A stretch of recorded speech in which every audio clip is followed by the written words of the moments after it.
გარკვეული ჯგუფი რომ დასადგენია მეტყველებს სწორედ ის რომ სისხლის სამართლის საქმე არის გამოყოფილი. სასახლის ღობის საქმე ფინალშია. ორ კვირაში უნდა გაირკვეს პოლიციელებზე ჯგუფური ძალადობის ბრალდებით გაუშვებენ თუ არა 14 პირს ციხეში, თუმცა დღეს ირკვევა რომ გამოძიებას მე-9 თვე არ დაუდგენია იმ პირების ვინაობა, ვინც პოლიციელები რეალურად სცემა.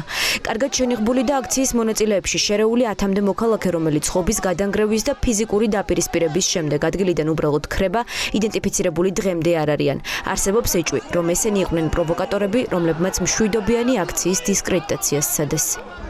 Სალსახაა რომ ვიყავით მშვიდობიანი მოქალაქეები და იყო გარკვეული ჯგუფი, ვინც პოლიციელებთან დაპირისპირებაში შევიდა. Როგორც სამართალმცოდნე ვხედავ, რომ სახელმწიფო ცდილობს დაგვიმტკიცოს ისაც არ გაგვიკეთებია. Მაინც რას ამტკიცებენ, რომ პრეზიდენტის მოპარვა გვინდოდა? ჩემი იმ სივრცეში ყოფნა ჩემი კონსტიტუციური უფლება იყო. ვიღაცამ თუ რაღაც დააშავა, გიორგი რურუა აქ რაშუაშია. საბჭოთა სისტემიდან ხომ გამოვედით. კოლექტიური პასუხისმგებლობა რატომ ვრცელდება? რადგან მთავრობა მიძახა, იქ მყოფი ყველა მოქალაქე დამნაშავეა? 4 ოქტომბრის საქმის განხილვა დღეს დაპირისპირების ფონზე მიმდინარეობდა. მოსამართლე რომეო ტყეშელაშვილმა დასკვნითი სიტყვა ადვოკატ დიმიტრი ვარდიაშვილს რამდენჯერმე შეაწყვეტინა. გამოძიების და სასამართლოს მიერ საქმის შეკერვაზე საუბრის დროს კი მოსამართლე უფლებადამცველს სპეციალური ზომების მიღებითაც დაემუქრა.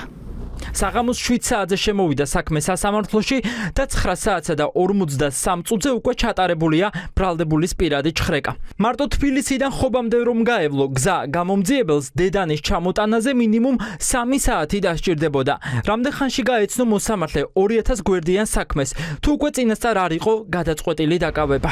Როგორ გაეცნო და როგორც გაეცნო. მოსამართლების სამჯარო არ აგვაქვს აქ.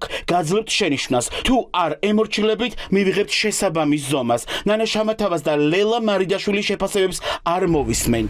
მოსამართლის ვერდიქტის მოლოდინში მყოფი ადვოკატები ამბობენ, რომ სასამართლოს გადაწყვეტილება უკვე მიღებული აქვს. უფლებადამცველების თქმით, ამაზე მეტყველებს 4 ოქტომბრის გამოყოფილ საქმეზე მიღებული გადაწყვეტილება, სადაც პოლიტიკოსებთან ერთად დაკავებულები ციხეში 5 წლით გაუშვეს. რაშიც ბრალი ედებათ კონკრეტულად ჩემს დაცვისქვეშ ყოფებს და არა მარტო კონკრეტულად ჩემს დაცვისქვეშ ყოფებს, არამედ სხვა ბრალდებულებსაც, რა თქმა უნდა, არ დასტურდება, არის სრულიად აბსურდული, აქვს პოლიტიკური სარჩული და პოლიტიკური ვაჭრობის მიზნით იყენებენ ამ ადამიანებს. 6 წამიანი კადრი არის მხოლოდ ადამიანი აქციაზე დგას, აი ამის გამო როგორ შეიძლება ადამიანს მიუსაჯონ 5 წელი, 6 წელი, გინდაც 4 წელი, ხო? მაგრამ სასამართლოს მე პირდაპირ შემიძლია გითხრათ, რომ ჩემი გონივრული ეჭვი ახმით, რომ მას გადაწყვეტილი აქვს უკვე რომ ეს ადამიანები დაადანაშაულოს მტკიცებულებების გარეშე. საქმეში არ მოიპოვა რეალური ხელჩასაჭირი ერთი მტკიცებულება, რომელზეც აკმაყოფილებას შესაძლებელია სასამართლომ თქვას, რომ ეს პირები ახორციელებენ ბრალში აღწერილ ქმედებას, შემოსად ჩემთვის წარმოუდგენელია, რა შეიძლება საერთოდ დაიწყოს სასამართლო, როდესაც ის მიიღებს განაჩენს. ბრალდებულების ნაწილმა პროკურატურას საპროცესოს გაფორმების თხოვნით უკვე მიმართა, თუმცა ბრალდების მხარე პასუხს არ ჩქარობს. ხალხი, ვისგანაც დაკავების პირველივე წუთიდან აღიარებას ითხოვდნენ, უკვე კვირებია იმის მოლოდინში არიან, შედგება თუ არა შეთანხმება და რა პირობებით. ვფიქრობ, ეს არის მწარე ტყუილი, ეს არის დროის გაჭირვა მხოლოდ და მხოლოდ და იმედი და წამება პატიმრების, რადგან არანაირი საპროცესო ამ ეტაპებზე არ არის. როდესაც გიორგი მივიდა ადგილზე, ღობე უკვე გახსნილი იყო. გახსნილ ღობეში რო დომებოდა მას, ხო, იმ დროს უკვე შევიდოდა თავისუფლად რა. შესაბამისად 3 წამში ვერანაირი ობიექტის ბლოკირებას და ვერანაირი დაპყრობას ვერ მოასწრებდა. გამომტყუნებელი ვერდიქტის მოლოდინი აქვს ბრალდების მხარეს.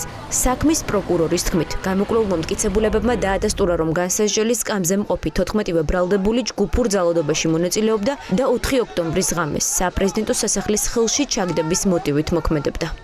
ბრალდებულები მონაწილეობდნენ როგორც სტრატეგიული ობიექტის ხელში ჩაგდების მცდელობა გააჩნდათ მას, რაც აღკვეთილი იქნა სახელმწიფოს მხრიდან, ვინაიდან მოგეხსენებათ, რომ სახელმწიფოს შესაბამისი დანაყოფები იმყოფებოდნენ ამ შემთხვევაში შინაგან საქმეთა სამინისტროს დანაყოფებზეა საუბარი პრეზიდენტის სასახლის მიმდებარედ და სწორედ მათი ეფექტური მუშაობის შედეგად გახდა შესაძლებელი მცდელობად დარჩენილიყო აღნიშნული თავდასხმა პრეზიდენტის სასახლეზე. 8 ივნისს სასახლის ღობის საქმეზე მსჯელობა მხარეებს შორის რეპლიკებით გაგრძელდება. ამ დღეს მიმართავს სასამართლოს საბოლოო სიტყვით ბათუმელი მედროშეც, რომელიც მოსამართლე ტყეშელაშვილმა პროცესებიდან გააძევა. ზურა ჭავჭანიძე უკვე თვეებია ციხიდან საკუთარ პროცესებზე არ მიჰყავთ, თუმცა დასკვნით პროცესში მონაწილეობის მიღების უფლება მაინც ექნება.